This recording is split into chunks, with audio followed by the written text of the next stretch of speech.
તો આ તરફ વાત સંઘ પ્રદેશ દીવની કરીએ તો અહીં પણ એ જ પ્રકારની હાલ તો સ્થિતિ જોવામાં આવી રહી છે। સુપ્રસિદ્ધ પ્રવાસન સ્થળ અને કેન્દ્ર શાસિત પ્રદેશ દીવના તમામ બીચ પર આજથી સહેલાણીઓના નહાવા પર પ્રતિબંધ લગાવી દેવાયો છે। ચોમાસું નજીક આવતાની સાથે સહેલાણીઓની સલામતીના ભાગરૂપે 1 જૂનથી લઈ 1 ઓગસ્ટ સુધી આ પ્રતિબંધ લગાવી દેવાયો। હાલ તો દીવ આવતા સહેલાણીઓને બીચ આસપાસ જતા માટે અટકાવવામાં આવી રહ્યા છે। ફરવા માટે આવ્યા છીએ। ફેમિલીનું વેકેશન, મારા છોકરાનું વેકેશન છે, છોકરાનું છોકરીનું, એની માટે થઈને આવ્યા છીએ કે નાવાય અને પછી છોકરાને બધાને મજા આવી જાય। તો બીચ ઉપર જવા નથી દેતા। શું કહે છે, કોણ રોકે છે? પોલીસ સ્ટાફ રોકે છે અને મોજાના આ જે દરિયો છે અત્યારે મોજા વધારે છે, એના હિસાબે તમારે કોઈને આવવાનું નથી। સુપ્રસિદ્ધ પ્રવાસન સ્થળ દીવમાં આજથી તમામ બીચો પર પ્રતિબંધ લગાવી દેવામાં આવ્યો છે। આપ જોઈ શકો છો નાગવા બીચના દ્રશ્યો છે, જ્યાં સુરક્ષા વિભાગ છે તે લોકોને અહીંયાથી હટાવી રહ્યું છે।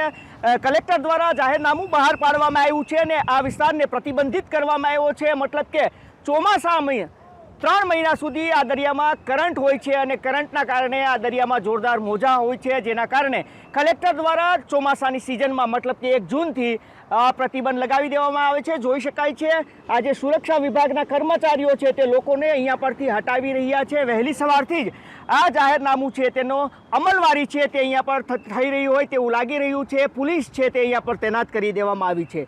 ખાસ કરીને નાગવા બીચ છે તે દીવનો ફેમસ બીચ છે અને મોટી સંખ્યામાં ટુરિસ્ટો છે તે અહીંયા પર નાહવા માટે પહોંચતા હોય છે। આ દ્રશ્યો બતાવીશ।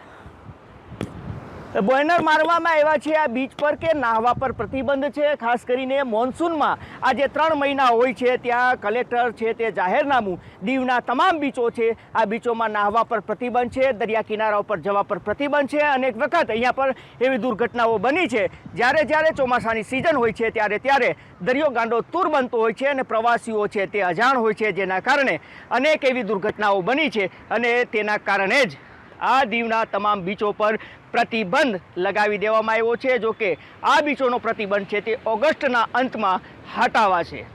દિલીપ મોરી, ABP અસ્મિતા, દીવ।